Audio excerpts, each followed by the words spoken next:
समुद्र मंथन की कथा सुनाते हैं। राजा बलि का पावन चरित्र। एक बार देवताओं में आपस में तय किया कि समुद्र मंथन किया जाए। बासुकी नाग की रस्सी बनाई गई, मंदराचल पर्वत की मथानी बनाई गई। देवता और दानव दोनों मिलकर समुद्र मंथन किए। अब सोचे अगर ये सर्प है, अग्रभाग पकड़ेंगे तो भयंकर विष निकलेगा, सब देवता जल करके मर जाएंगे। देवताओं ने युक्ति लगाई, बुद्धि विवेक लगाया। अरे दैत्यों, हम बड़े कुल के हैं, उच्च खानदान के हैं, इसीलिए हम मुख की ओर पकड़ेंगे। तुम राक्षस गण जितने हैं पूंछ पकड़ो, पीछे का भाग। दैत्यों की तो बुद्धि पैर में रहती है। बोले हम तुम उच्च कुल के हो तो कोई हम नीचे कुल के थोड़ी हैं। अब तो चाहे सागर मंथन हो चाहे ना हो, हम पकड़ेंगे तो आगे का ही भाग पकड़ेंगे। देवताओं ने कहा अवश्य आप पकड़िए, हम भी तो यही चाहते हैं। जो ही दैत्यों ने आगे का भाग पकड़ा, दैत्यों और देवताओं ने मिलकर सागर मंथन किया। वैसे भयंकर उस बासुकी नाग के मुख से जहर निकला। सब देवता काले काले हो गए, भगे छोड़ करके। बड़े भैया क्या हुआ? बोले बड़े बाप के बनने का यही फल है। देखो छोटे बाप के बने रहते तो ये गति ना होती, बड़े बाप के बने थे तो देखो विष से भयंकर। अंत में पुनः सागर मंथन हुआ, 14 रत्नों की उत्पत्ति हुई, अमृत निकला। अमृत देवताओं दैत्यों ने लेकर के भग जाते हैं। अंत में भगवान मोहिनी रूप धारण करके राजन उस अमृत को देवताओं को पिला देते हैं और दैत्यों को नहीं पिलाते। रूप सुधा का पान कराते हैं दैत्यों को, अमृत देवताओं को पिलाते हैं। परीक्षित अंत में भयंकर देवताओं ने अमृत पान कर लिया, दैत्यों को अमृत नहीं मिला। देवासुर संग्राम हुआ जिसमें सब देवता विजयी हुए, दैत्य मारे गए।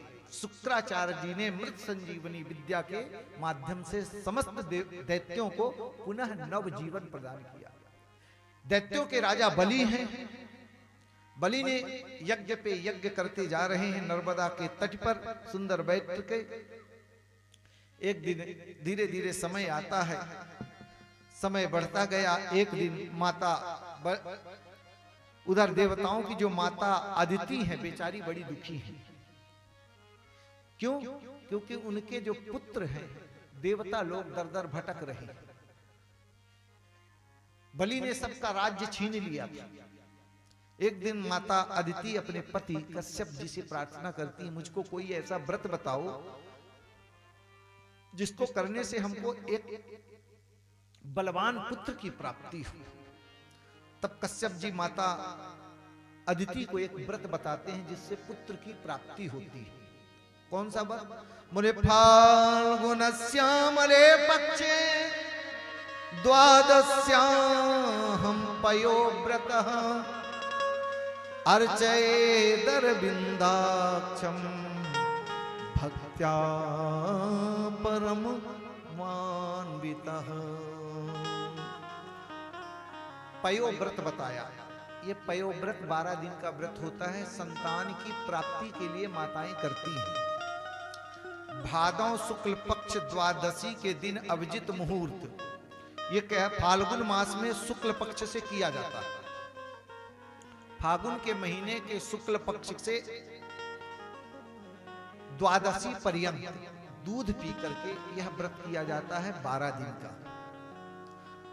और नारायण की उपासना की जाती है। इसमें भगवान विष्णु का भजन किया जाता है, परंतु 12 दिन तक सिर्फ दूध ही पिया जाता है।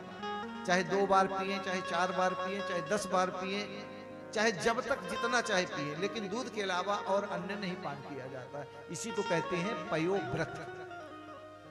धीरे धीरे समय आया, भादों का महीना आया, शुक्ल पक्ष आई, द्वादशी का दिन आया, अभिजित मुहूर्त आया और माता अदिति के गर्भ से भगवान स्वयं साक्षात नारायण वामन के रूप में प्रकट हुए। बोल वामन भगवान की जय। तम बटुम वामनम दृष्ट्वा मोदमाना महर्षया कर्माणि कारयामासु पुरस्कृत्य प्रजापतिम्। भगवान के मात्र कितने अंगुल के हैं? 52 अंगुल के, छोटे से। जैसे ही भगवान वामन का जन्म हुआ, अदिति मैया ने आई तो लंगोटी पहना दी, कश्यप जी ने मेखला पहनाई, रुद्राक्ष की माला भेंट की, भूदेवी ने चरण उपादिका दी, बृहस्पति जी ने आकर तुरंत कानों में गायत्री मंत्र फूंक दिया। इधर मैया के पास जाते हैं, मैया भिक्षा मांगने के लिए। मैया कहती है कि अगर तू मेरे को कुछ देना ही चाहता है तो मेरे को तो त्रैलोक्य की भिक्षा दे दे। इधर बलि यज्ञ कर रहा है। जैसे ही वामन भगवान आए, छतरी लगाए 52 अंगुल के बलि के यज्ञ में, देखते ही बलि गदगद हो गए। आज लगता है साक्षात सूर्य देव हमारे यज्ञ से प्रसन्न होकर आए। शुक्राचार्य बैठे थे, समझ गए ध्यान लगा के, ये न वामन है, ये न तिरपन है, ये तो अदिति नंदन है, सब कुछ लूट ले जाएगा। वामन भगवान छोटे से लंगूटी लगाकर पहुंच गए, द्वार पर खड़े हैं। बलि ने दौड़ करके आकर प्रणाम किया। गुरुदेव बड़ा तेज, अहो स्वागत किया है। स्वागतम ते नमस्तुभ्यम ब्रह्मण किम करवामि वा।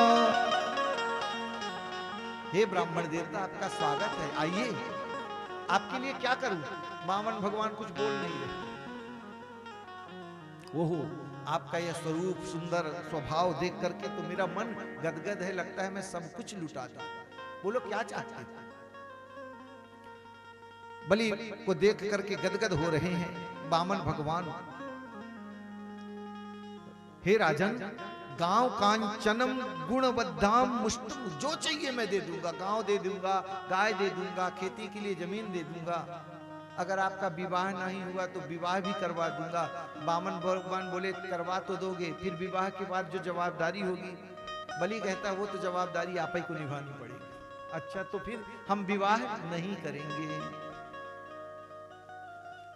क्या चाहते हो? बोले मेरे को तो न 3.25 और न 3.25, 3 पग धरती ही चाहिए।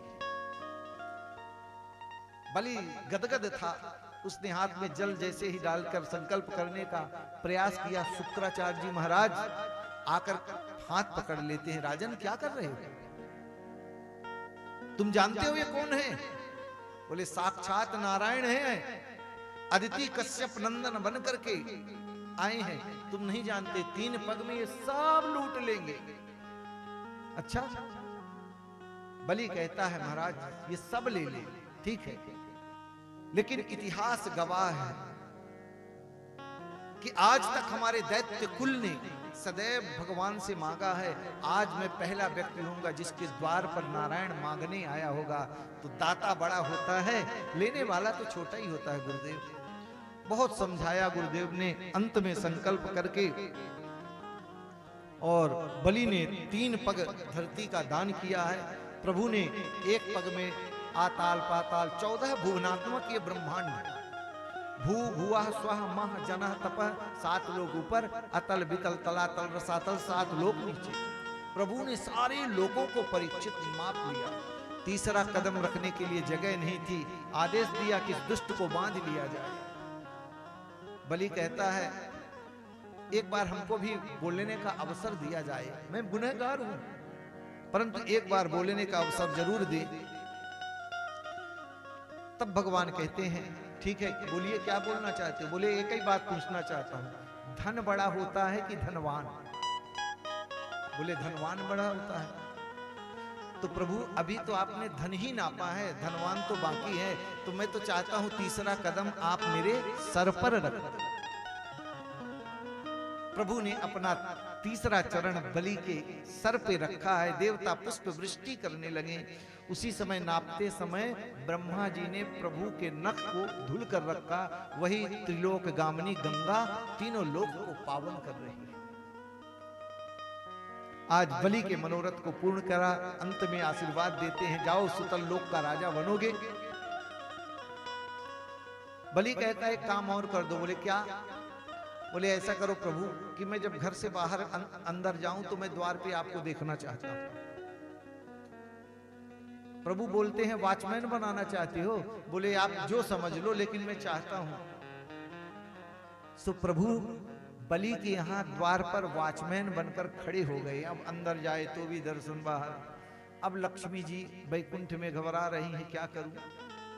धीरे धीरे वह रक्षाबंधन का त्योहार आया। बलि की कोई बहन नहीं थी। माता लक्ष्मी जाती हैं, राखी बांधती हैं। बलि प्रसन्न था, बोलो बहन क्या चाहिए। तुमने आज धागा बांधा है, इसकी कीमत मैं क्या दूंगा।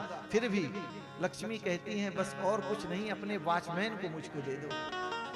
सो वॉचमैन को लेती हैं, बलि देता है। अंत में दोनों वैकुंठ धाम में रहते हैं। बलि सुतल लोक का राजा बन के रहता है। यह प्रसंग श्री मैत्रेय मुनि ने विदुर जी को सुनाया है।